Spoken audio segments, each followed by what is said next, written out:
Hello everyone, my name is Sulchand and today we discuss a very interesting point. तो आज हम आपके सामने एक बहुत ही ज़्यादा इंटरेस्टिंग टॉपिक लेके आए हैं।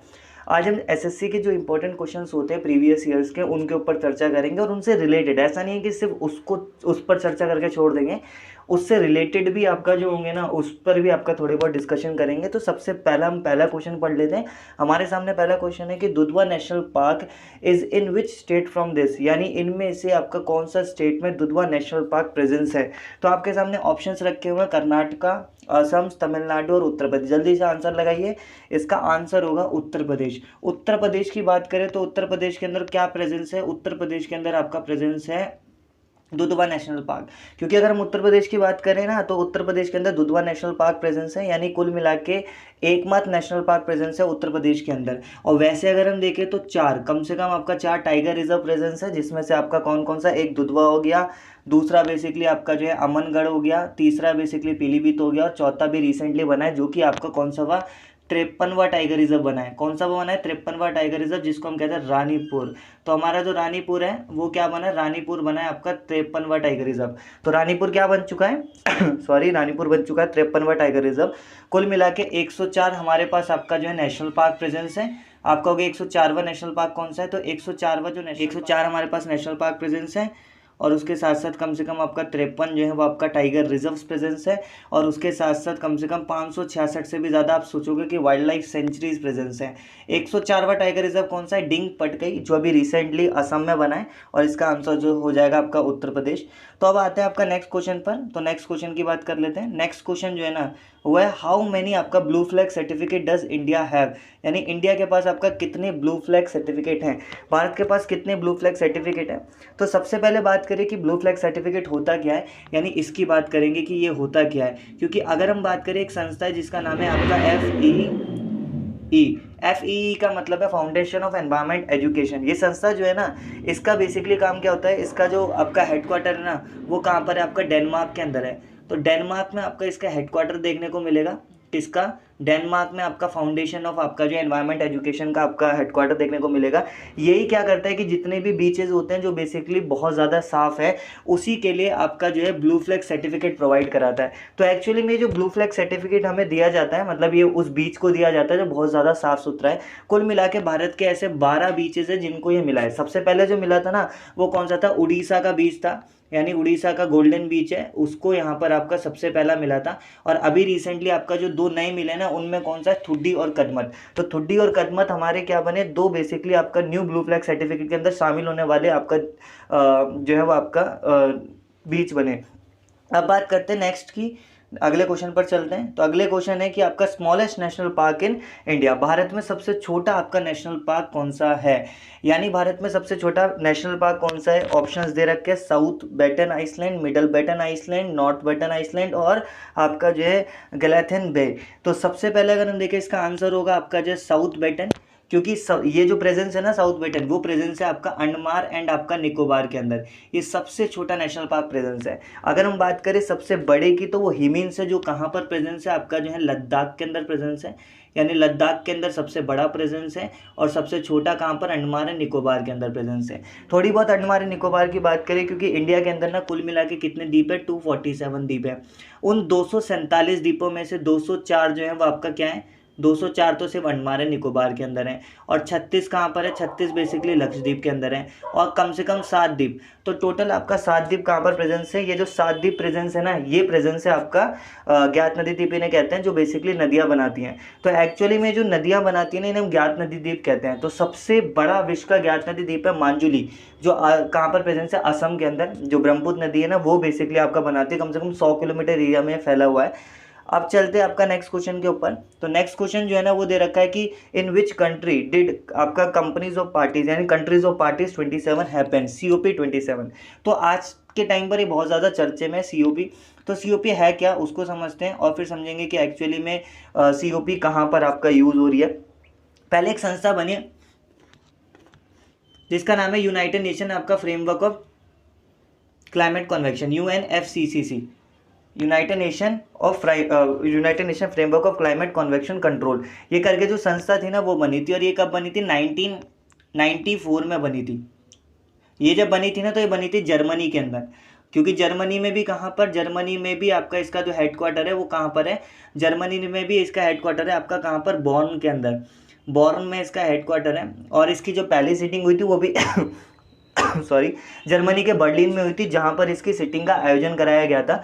तो जो बर्लिन है ना, वहाँ पर फर्स्ट सीओपी हुई थी। हम कह सकते हैं कि फर्स्ट सीओपी, सीओपी का मतलब जितनी भी संस्थाएं इस United nation framework climate convection control का पार्ट है ना, कुल मिला के जितने भी देश हैं 190 से ज़्यादा देश, वो सारे के सारे मिलकर जो सिटिंग करते हैं ना, उसे हम सीओपीज कहते हैं। तो वही जो सीओपी 27 है उसका आयोजन पूछा गया है कि उसका आयोजन कहाँ पर हुआ था। तो कई सारी सीओपीज है, जैसे अगर हम बात करें सीओपी यानी सीओपी 1 तो बर्लिन के अंदर हुई। अगर हम बात करें सीओपी 15 तो ये हुई थी कोपेनहेगन के अंदर। अगर मैं बात करूँ आपका सीओपी 21 ये हुई थी आपका पेरिस के अंदर, ठीक है। अगर मैं बात करूँ सीओपी आपका 26, ये बहुत ज़्यादा इंपॉर्टेंट है, सीओपी 26 जो ग्लासगो में हुई थी, इसलिए हुई थी, मतलब स्कॉटलैंड के ग्लासगो में हुई थी। और जो कंपनी सीओपी 26 है ना, ये बेसिकली इंपॉर्टेंट इसलिए हो जाती है क्योंकि इसमें सभी कंट्रीज ने रखा था कि आप जीरो बेस इमिशन का लक्ष्य रखो। जीरो बेस इमिशन का मतलब होता है जहां पर आपका बिल्कुल जीरो, मतलब आपका जो है जीरो बेस इमिशन का मतलब होता है कि आप बिल्कुल भी अपनी तरफ से कार्बन इमिशन ना करो, उसे हम जीरो बेस इमिशन कहते हैं। तो इसका लक्ष्य भी सेम था कि जीरो बेस इमिशन करना है। लेकिन जो इंडिया ने रखा था, इंडिया का लक्ष्य क्या था, इंडिया ने 2070 का लक्ष्य रखा था जीरो बेस इमिशन का।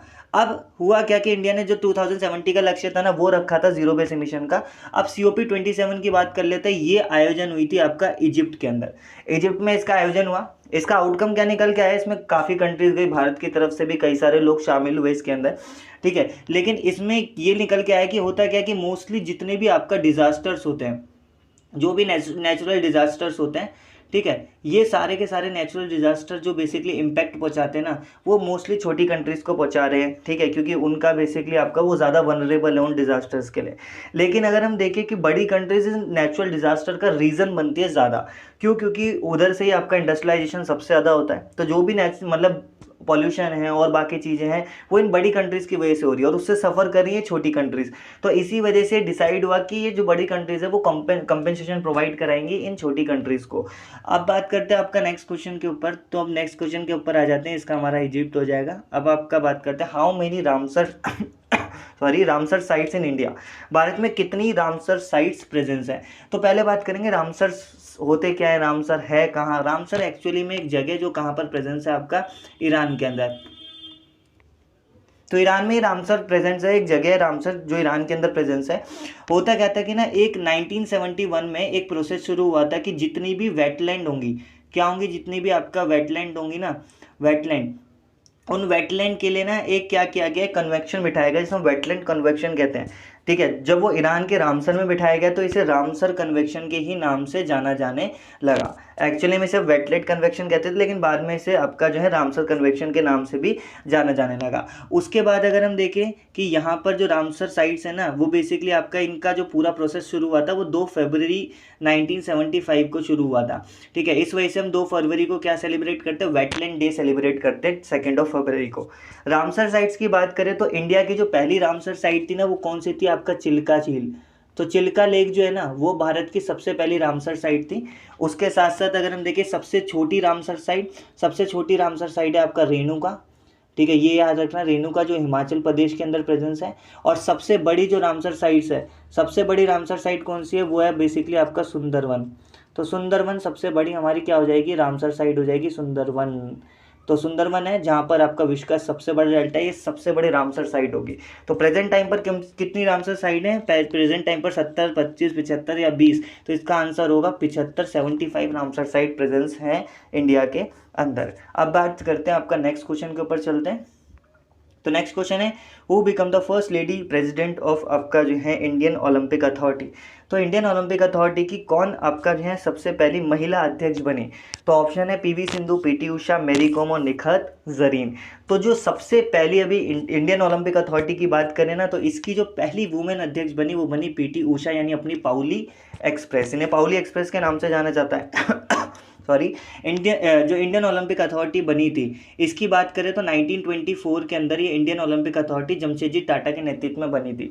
तो इंडियन ओलंपिक अथॉरिटी की जो अभी हेड है वो कौन है, आपका पीटी ऊषा को बनाया गया था, ठीक है। उसके साथ साथ जो अगर हम देखें कि और कई सारी संस्थाएं हैं जिसके प्रेजेंट टाइम पर कई सारे हेड्स आपका जो है नए नए चुने गए हैं, उनकी बात करते हैं। तो हम बात करेंगे किसकी, हम बात करेंगे आपका सबसे पहले बीसीसीआई की, क्योंकि यहाँ पर बीसीसीआई जो है ना, बीसीसीआई के जो न्यू हेड चुने गए हैं वो किसे चुना गया, रॉजर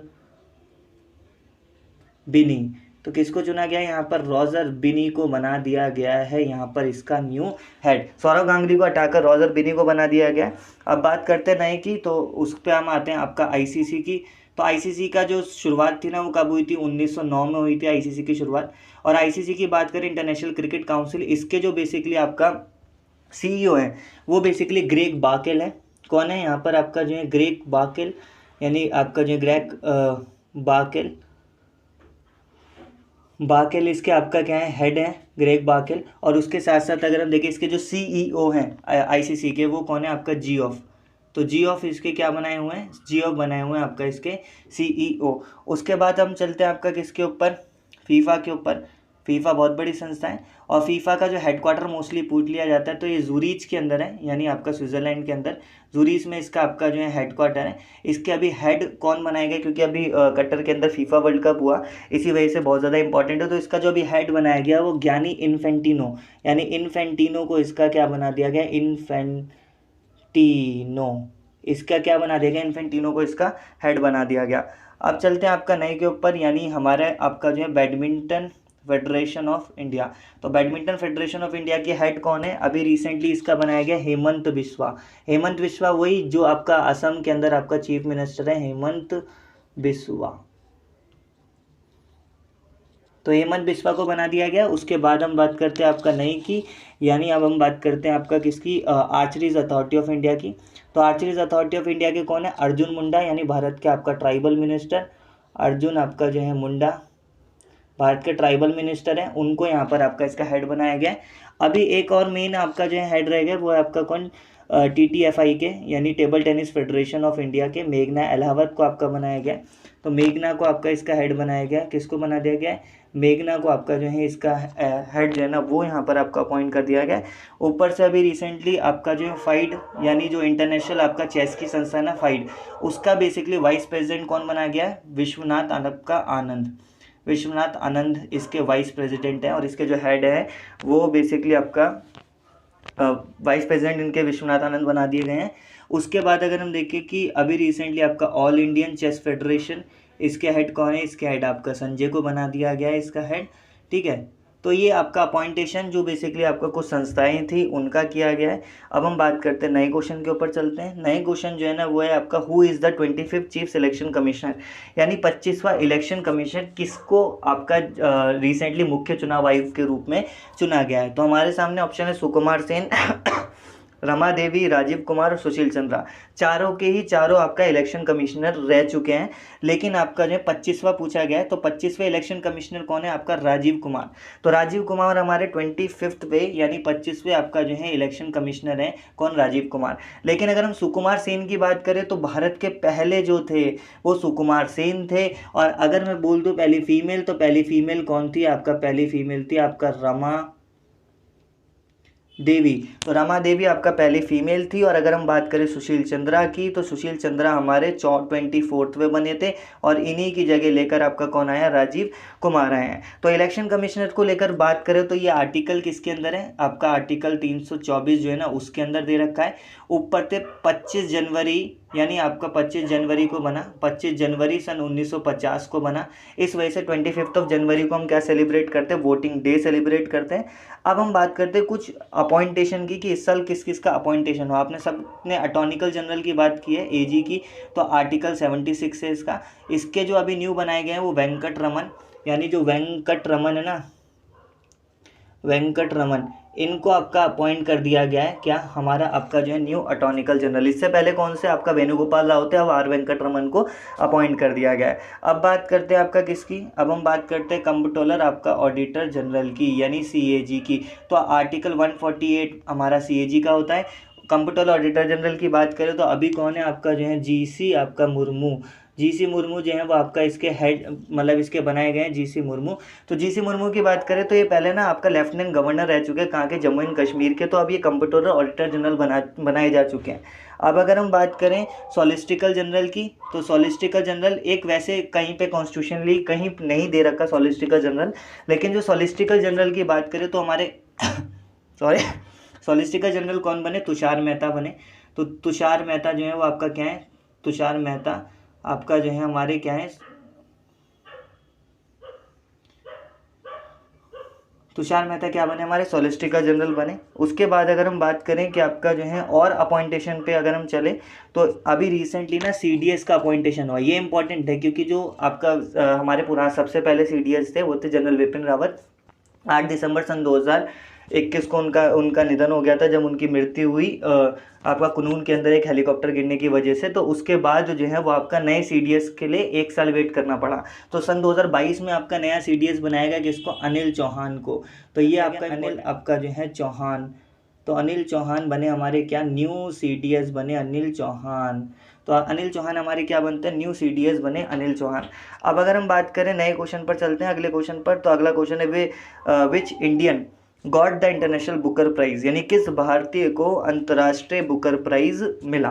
तो इंटरनेशनल बुकर प्राइज को समझ लेते हैं और फिर आपका बुकर प्राइज को भी समझेंगे। देखो एक होता है बुकर प्राइज, एक होता है आपका इंटरनेशनल बुकर प्राइज।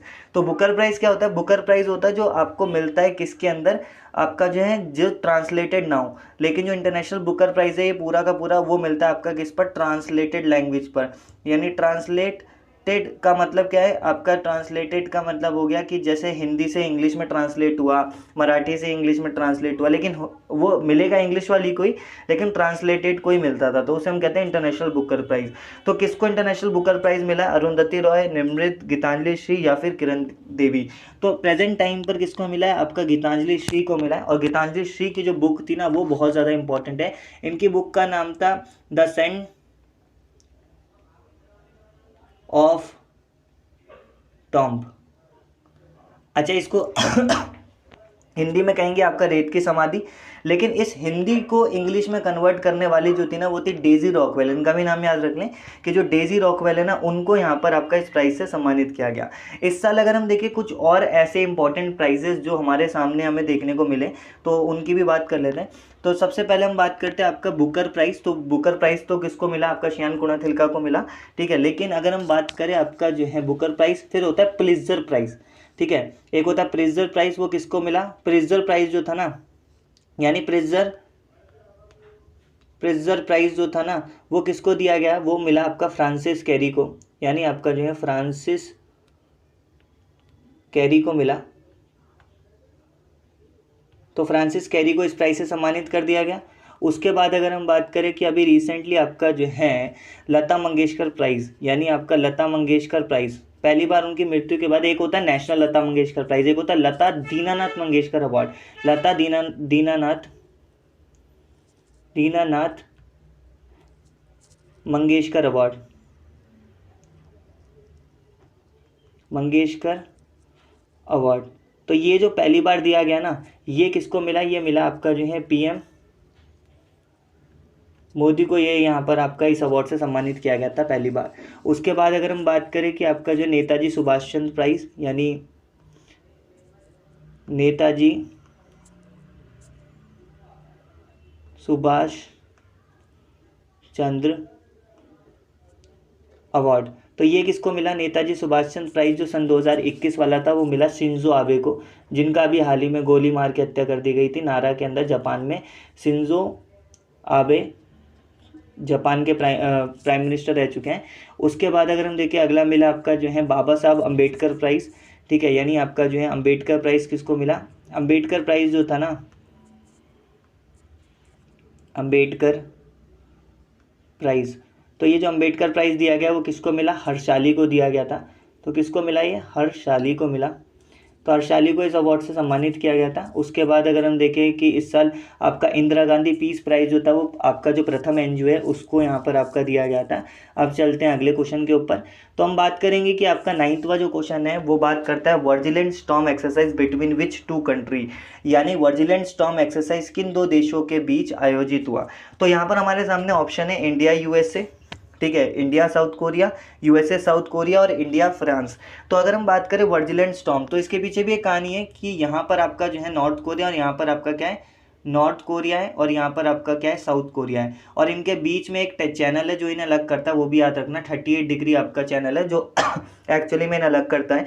तो नॉर्थ कोरिया और साउथ कोरिया जो है ना, तो नॉर्थ कोरिया में तो आपका क्या है वहाँ पर आपका पावर चलती है यानी जिम कॉन यूंग करके जो है ना वो किम जोंग की बात करें उनकी पावर चलती है, वो पावरफुल है वहाँ पर। तो वहाँ पर आपका किंगडम है, तो किंगडम होने की वजह से ना डेमोक्रेसी वहाँ पर है नहीं, तो वो चाहती है कि मोस्टली जैसे अमेरिका है और आपका जो है साउथ कोरिया इनको प्रेशराइज करती रहती है। तो साउथ कोरिया ने क्या किया अभी हाल ही में यूएसए के साथ मिलकर, यानी यूएसए के साथ मिलकर एक आपका एक्सरसाइज की जिसको हम कहते हैं वर्जिलेंट स्टॉर्म एक्सरसाइज। तो इन एक्सरसाइज का मतलब ही ये होता है कि आपका दूसरी कंट्री को क्या करना है, आपका डोमिनेट करना है। तो अगर वो आपका जो है क्या करते हैं एक्सरसाइज करते हैं तो उसे पावर पता चलती है दूसरी कंट्री को कि उसकी पावर एक्चुअली में क्या हो सकती है। अब हम बात करते हैं कुछ ऐसी एक्सरसाइज जो हुई, यानी अगर हम बात करें इसका तो आंसर आपका क्या हो जाएगा आपका यूएसए और साउथ कोरिया। तो अभी इंडिया और आपका जो है इंडिया और आपका जो है यूएस ने कई सारी एक्सरसाइज की, उसकी बात करते हैं। तो इंडिया और यूएस ने मिलकर जो एक्सरसाइज की उसमें एक आती है आपका टाइगर टम्प, ठीक है। ये कहाँ पर हुई, या आंध्र प्रदेश के अंदर हुई। एक हुई बेसिकली युद्धाभ्यास, ठीक है, युद्धाभ्यास वो किसके बीच में होता है, इंडिया और यूएस के बीच में। तो युद्धाभ्यास कहाँ पर हुआ, ये हुआ आपका जो है अभी आपका उत्तराखंड के ओली में इसका आयोजन किया गया। उसके बाद होता है आपका वज्र प्रहार, यानी वज्र प्रहार का आयोजन कहाँ पर हुआ, इसका आयोजन किया गया हिमाचल प्रदेश के अंदर। उसके साथ साथ अभी रिसेंटली रैमपैक्स युद्धाभ्यास हुआ था जो कहाँ पर हवाई द्वीप के अंदर हुआ, इंडिया की तरफ से आपका आईएनएस सतपुड़ा ने पार्टिसिपेट लिया। उसके साथ साथ यूएसए के साथ एक और आपका अभ्यास का आयोजन किया गया।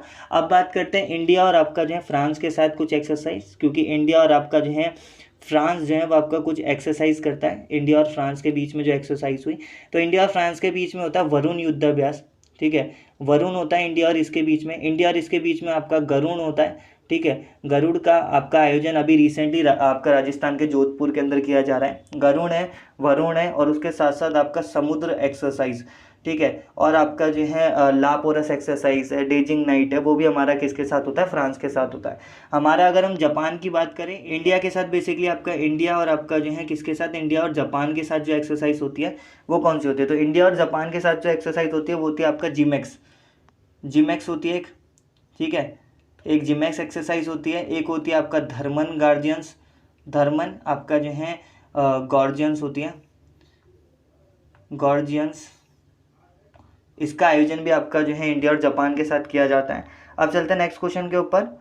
यहाँ पर in which country was the 44th chess Olympiad आपका हेल्ड, 44वां शतरंज ओलंपियाड किस देश में आयोजन किया गया, इंडिया, ब्राज़ील, जर्मनी या फिर नॉर्वे। तो अगर हम पहले चेस की बात करें तो चेस का जो बेसिकली उत्पन्न करता है वो इंडिया ही है। इंडिया से ही आपका एक्चुअली में सॉरी चेस निकल के आया। तो इस वजह से जो चेस ओलंपियाड का 44वें चेस ओलंपियाड का आयोजन है वो कहाँ पर किया जाएगा, वो किया जा रहा है इंडिया के अंदर। अगर हम बात करें कि इसके पीछे भी बहुत बड़ी कहानी है, वो भी इंडिया के अंदर नहीं आयोजन किया जाता। ये आयोजन होना था पहले रशिया में, ठीक है। अब रशिया में आयोजन तो होना था लेकिन रशिया से इसको शिफ्ट कर दिया बेलारूस, ठीक है। अब बेलारूस शिफ्ट करते तो बेलारूस भी तो फाइट में है, इसी वजह से मतलब जो रशिया है उसका ही नेबर है बेलारूस, तो इस वजह से फिर वो शिफ्ट किया गया कहाँ पर, आपका इंडिया की तरफ। और इसका आयोजन किसने किया, इंडिया में। इंडिया में कहाँ पर, इंडिया में आपका तमिलनाडु में आपका इसका आयोजन जो है ना वो किया जा रहा था। अगर हम देखें 44वें चेस ओलंपियाड की, तो इसकी जो थीम थी, इसका जो बेसिकली आपका मास्कोट रखा गया, तो इसका जो मास्कोट रखा गया था वो रखा गया था थुंडी करके आपका इसका मास्कोट रखा गया था। और ये 44वां चेस ओलंपियाड जो है ना इसको इसमें जो है वो आपका ज्योति प्रज्वलित की गई पहली बार, वो भी प्राइम मिनिस्टर आपका जो है मोदी ने की थी आपका ज्योति प्रज्वलित। उसके साथ साथ अगर हम देखें 44वें चेस ओलंपियाड में रैंकिंग वाइज नंबर 1 पर कौन रहा, आपका उज्बेकिस्तान रहा, उज्बेकिस्तान रहा नंबर 1 पर। और सेकंड पर रहा आपका आर्मीनिया, ठीक है, आर्मीनिया रहा सेकंड पर। और थर्ड नंबर पर रहा आपका जो है अपना इंडिया, अपना भारत जो है वो आपका नंबर 3 पोजीशन पर था आपका इस 44th चेस ओलंपियाड के अंदर। अब चलते हैं नेक्स्ट क्वेश्चन के ऊपर। तो नेक्स्ट क्वेश्चन की बात करते हैं। तो नेक्स्ट क्वेश्चन है हु वॉन थॉमस कप, यानी जो थॉमस कप था वो किसके द्वारा जीता गया। ये क्वेश्चन बहुत ज़्यादा बार बार पूछा जाएगा क्योंकि जो थॉमस कप है ना वो एक बहुत इंपॉर्टेंट कप है और 43 साल बाद यानी 43 ईयर के बाद आपका किसने जीता है, आपका इंडिया ने जीता है। 43 साल के बाद इंडियन मैन टीम ने किसको डिफीट किया है, इंडोनेशिया को डिफीट किया है। यानी इंडोनेशिया जो है ना उस इंडोनेशिया को डिफीट करके किसने जीता, आपका इंडिया ने जीता। तो मोस्टली हम याद करते हैं विनर का नेम, लेकिन यहाँ पर हम आपका जो दोनों याद करेंगे क्योंकि उपविजेता पूछ लिया जाता है। जो भी आपका फर्स्ट यानी रनर अप होता है उसको पूछा जाता है ज़्यादातर, क्योंकि विजेता का नाम सब याद रखते हैं। तो इंडोनेशिया को हरा कर जो है वो आपका इंडिया ने थॉमस कप जीता। और ये कौन सा बार थॉमस कप था, 43 साल बाद इंडिया ने आपका इसको जीता। अब ये आयोजन कहाँ पर होता था फॉर थॉमस एंड था फॉर आपका क्या, थाईलैंड। तो थाईलैंड में इसका आयोजन किया जा रहा था। कहाँ पर होता था, थाईलैंड में इसका आयोजन किया जा रहा था। अब थॉमस कप के अलावा अगर हम देखें इससे मिलता जुलता कप, ठीक है, ये बेसिकली आपका जो बैडमिंटन है उसका कप है। एक है बेसिकली आपका ऊबर कप, ठीक है, ऊबर कप। इसका आयोजन कहाँ पर हुआ, इसका भी आयोजन थाईलैंड में हुआ। इसको किसने जीता, साउथ कोरिया ने जीता। किसको डिफीट करके जीता, साउथ कोरिया ने बेसिकली आपका चाइना जो है ना उस चाइना को डिफीट करके आपका जीता। अब अगर हम बात करें आपका जो है प्रेजेंट टाइम पर अगर हम अगर हम बात करते हैं आपका किसकी, जो यहाँ पर आपका BWF का वर्ल्ड कप हुआ अभी रिसेंटली, वो किसने जीता, वो जीता आपका एक्सेल्सन ने जीता। ठीक है, एक्सेल्सन ने जीता आपका, विक्टर एक्सेल्सन। और यहाँ पर फीमेल में आपका यामागुची ने जीता। ठीक है, ये जापान के रहने वाली है, यामागुची के द्वारा आपका जीता गया। उसके बाद अगर हम देखें कि यहाँ पर आपका जो अभी रिसेंटली आपका जो वर्ल्ड एथलेटिक आपका चैंपियनशिप हो रही थी, पहली बार ऐसा हुआ कि इंडिया की पोजीशन 33वीं रही। इसमें नंबर 1 पर आपका कौन रहा, USA रहा, क्योंकि USA के ओरिगाना में ही हो रही थी।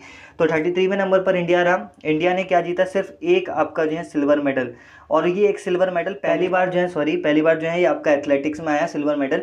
और ये जो सिल्वर मेडल था वो किसके द्वारा, यानी गोल्डन बॉय जो है ना आपका नीरज चोपड़ा, उनके द्वारा जिताया गया।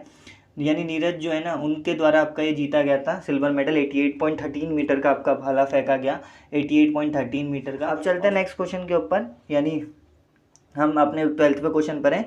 विच are the 43rd world heritage sites in India. तो 43 यहाँ पर गलत होगा क्योंकि कुल मिला के इंडिया के अंदर सिर्फ और सिर्फ 40 आपका वर्ल्ड हेरिटेज साइट है। तो इसको करेक्ट कर लें, यानी 43rd नहीं है, ये आपका क्या है, 40वीं आपका साइट है। कौन सी, 40वीं साइट है आपका जो है यूनेस्को के अंदर। लोथल, धोलावीरा, रमप्पा टेम्पल, रमप्पा तो 39वीं साइट है। लिविंग रूट ब्रिज जो 41वीं बनने वाली है ना, पॉसिबिलिटी है जिसकी, वो लिविंग रूट ब्रिज है म्यांमार, मतलब ये कहाँ पर है, मेघालय के अंदर है। तो जो धोलावीरा है ना, ये हमारी कौन सी भी साइड बनी, धोलावीरा बनी आपका 40वीं साइड। और ये कहाँ पर है, बेसिकली गुजरात के अंदर प्रेजेंस है आपका, कौन सी, गुजरात में प्रेजेंस है आपका धोलावीरा। और ये एक बेसिकली सिंधु घाटी सभ्यता का स्थल है। यूनेस्को की बात करें, यूनाइटेड नेशन एनवायरनमेंट एंड आपका साइंस एंड केमिस्ट्री ऑर्गेनाइजेशन। तो अगर हम इस संस्था की बात करें तो ये संस्था जो है ना 1945 में ये संस्था बनी थी, पेरिस में इसका हेडक्वार्टर है। यूनेस्को में 40 आपका टोटल साइट इंडिया की प्रेजेंस है, जिसमें 14th बेसिकली आमूर स्थल है। आमूर स्थल का मतलब होता है अनटचेबल साइट, जिन्हें आप टच नहीं कर सकते। तो इनमें बेसिकली अभी 40वीं कौन बनाई गई, दुर्गा पूजा बनाई गई। ठीक है, बंगाल के अंदर दुर्गा पूजा जो होती है ना वो। और 15वीं बनाने की बात चल रही है आपका गरबा को, कि जो गरबा है ना उसको यहाँ पर आपका किस में शामिल करना है, गरबा को शामिल करने की बात चल रही है आपका यूनेस्को के वर्ल्ड हेरिटेज साइट के अंदर। तो अब चलते हैं नेक्स्ट क्वेश्चन के ऊपर। तो हम बात करेंगे आपका 13वें क्वेश्चन की, who become the chairman of Aditya L1 mission. तो हम बात करते हैं आदित्य L1 मिशन है क्या और इसके चेयरमैन किसे बनाया गया, एस सोमनाथ को, नंबी नारायण को, आशीष भाटिया को, या शंकर सुब्रमण्यम को। तो आदित्य L1 मिशन है क्या, देखो यहाँ है आपका सन और यहाँ पर आपका हमारी अर्थ, यहाँ पर है सन। इसके बीच में कितना डिफरेंस है, 14.85 करोड़ किलोमीटर का डिस्टेंस है। अब जो इतना डिस्टेंस है ना इसके बीच में, अब ये आदित्य L1 मिशन क्या होगा, ये मतलब सूर्य के लिए तो मिशन होगा, भारत का पहला मिशन होगा। लेकिन ये जो मिशन होगा ना, इसका काम ये है कि ये बेसिकली जो 14.85 किलोमीटर का डिस्टेंस है, उसका जो भी डाटा होगा वो सारा का सारा उत्तराखंड के हल्द्वानी एक बेसिकली डाटा सेंटर बनाया गया, वहाँ पर आपका जो है कलेक्ट किया जाएगा। और इसको पूरा जो बेसिकली चलाने का काम करेंगे वो करेंगे अपने शंकर सुब्रमण्यम, इसके प्रधान सेक्रेटरी बनाए गए हैं। तो एक क्वेश्चन छप सकता है कि आदित्य L1 मिशन जो है ना वो शंकर सुब्रमण्यम जो है वो इसके प्रधान सेक्रेटरी जो है वो प्रेजेंट टाइम पर बनाए गए हैं। अब चलते हैं नेक्स्ट क्वेश्चन के ऊपर, जो हमारा आखिरी क्वेश्चन है, यानी Daksh portal was launch by which bank, यानी दक्ष पोर्टल किस बैंक द्वारा शुरू किया गया? RBI, SBI, PNB, ICICI. अब हम बात करते हैं सबसे पहले आरबीआई की आरबीआई क्या है। पहले दक्ष पोर्टल को बात करते हैं कि दक्ष पोर्टल को समझते हैं। दक्ष पोर्टल जो बनाया गया ना, ये बनाया गया था सभी बैंक को मैनेज करने के लिए। अब सभी बैंक को मैनेज कौन करता है? सभी बैंक को मैनेज करता है भैया हमारा आरबीआई। अब आरबीआई जब सभी बैंक को मैनेज कर रहा है तो दक्ष पोर्टल को मैनेज कौन करेगा? आरबीआई। तो दक्ष पोर्टल को लॉन्च किसने किया होगा? आरबीआई ने ही किया होगा। तो अगर हम आरबीआई की बात करें, अब आरबीआई को लेकर बात कर लेते हैं कि आरबीआई को ना जब बनाया गया तो वो इसी पर्पज से बनाया गया था कि हमें एक सेंट्रल बैंक चाहिए। तो 1926 के अंदर ना किसको? हिल्टन यंग को, यानी हिल्टन यंग जो है ना, इनको सौंपा गया था कि भाई आप क्या काम करो, आप हमें एक ऐसा सेंट्रल बैंक बना के दो जो सभी बैंकों के ऊपर काम कर सके। हिल्टन यंग ने आपका एक बैंक प्रॉपर तरीके से तैयार करके ना 1934 के अंदर आरबीआई एक्ट लिया है। आरबीआई एक्ट लाते ही आपका 1 अप्रैल सन 1935 के अंदर यहाँ पर क्या कर दिया गया? आरबीआई को बनाकर तैयार कर दिया गया। लेकिन अभी तक हम आज़ाद तो हुए नहीं थे, तो जैसे आज़ाद हुए तो उसके बाद इसका राष्ट्रीयकरण भी करना था। तो यहाँ पर आपका जनवरी सन 1949 में इसका राष्ट्रीयकरण हो गया, पूरी तरीके से आरबीआई भारत का पार्ट बन गया। तो पहले जो इसके गवर्नर बनाए गए थे वो ऑसबोर्न स्मिथ थे जब आरबीआई स्टार्ट हुआ था 1 अप्रैल 1935 में। और आज़ादी के बाद के पहले गवर्नर जो थे वो सीडी देशमुख थे। और प्रेजेंट टाइम पर कौन है? शक्तिकांत दास, जो कि इसके आपका जो 25वें गवर्नर बनाए हुए हैं।